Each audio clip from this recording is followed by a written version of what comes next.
Okay, rulers, settle down. Ruler School is brought to you by Odyssey Games, where you can go to get singles for all your Force of Will and other trading card games, as well as these amazing patrons. Special thanks to guest lecturer member Vite Ramen. Thank you for your support. Class is in session.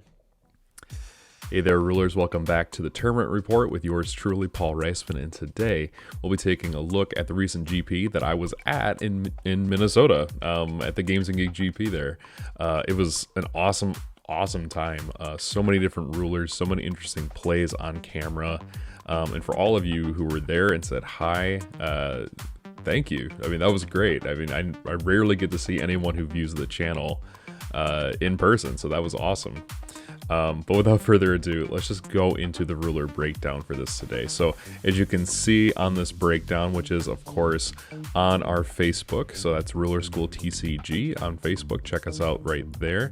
What you're going to see is we had about 61 total players, and we had just all kinds of different decks, all different kinds of different combinations of rulers and things. It was kind of crazy. And of course, Feasting Mujdart being the premium pick last format when we had Assault into the Demonic World as the newest set, was in prime contention to do at least something during this GP.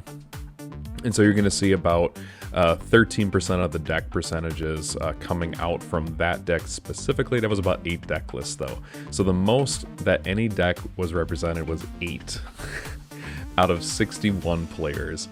That's huge. And I will say this, we might see the Feasting Mujdart sometime in the future. I'm still compiling those deck lists. I'm kind of still rebounding from that big trip and catching up with work and stuff, and trying to just get back on my feet. So you're gonna see those eventually, but I do have to make them outside of what the Force of Will company has provided us. So keep your eyes peeled to this Facebook page for that. But anyway, Feasting Mujdart, about 8 decks, 13% of the metagame, and then you start getting into Astema Belial.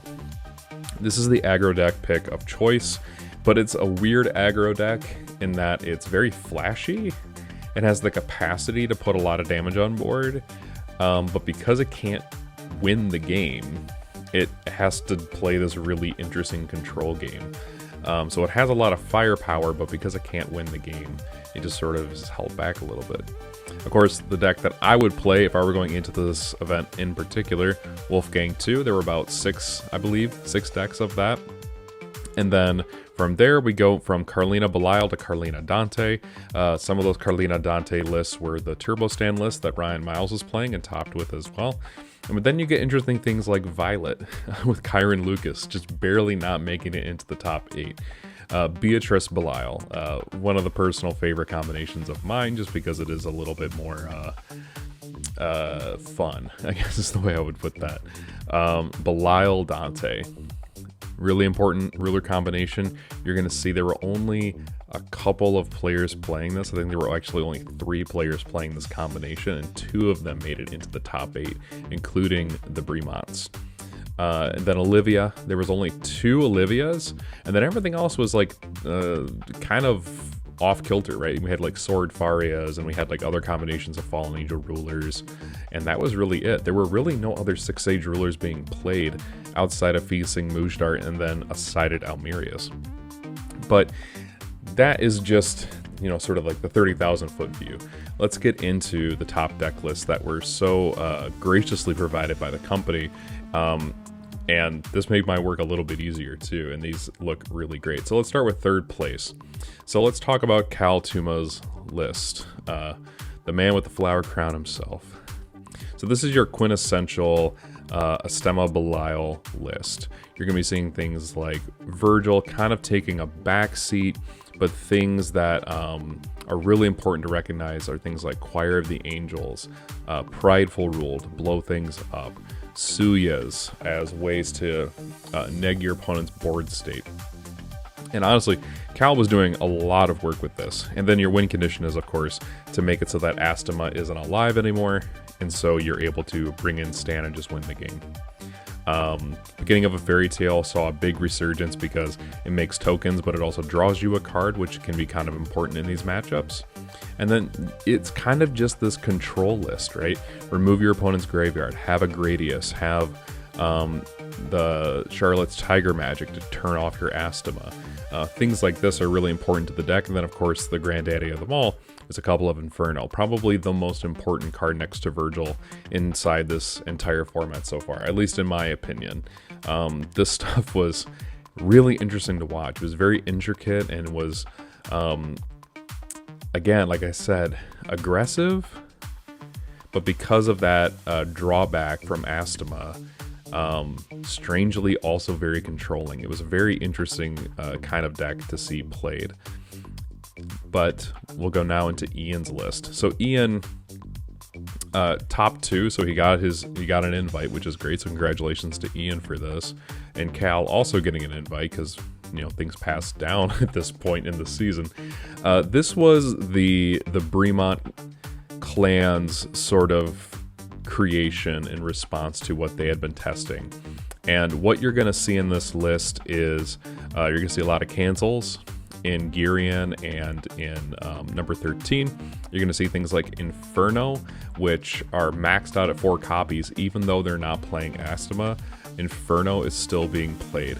You're also going to be seeing Virgil. Virgil in this deck was incredibly important to be able to ping your opponent down and make it so that they could either lose the game or just put a lot of pressure on board to wipe their board as well.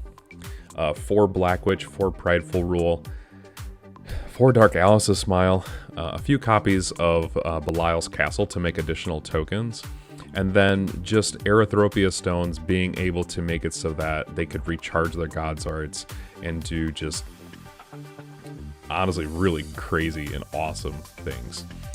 Dante here being in the main board at the start might seem a little odd for folks if they thought Dante was just going to be a side deck ruler, but what's important to recognize here is Dante turns on the stone base of the deck.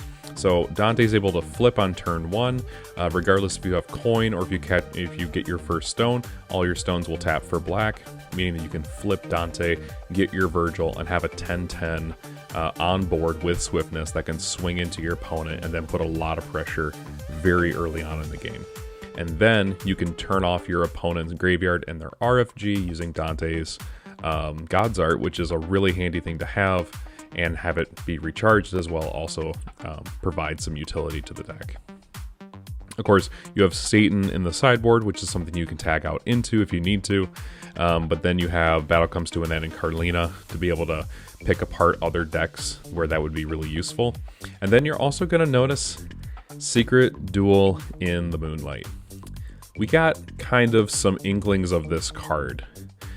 This idea of calling Belial's God's Art, paying all of your life, casting Inferno, and making it so that your opponent hits 0 and then loses the game. This was a combo that they could play.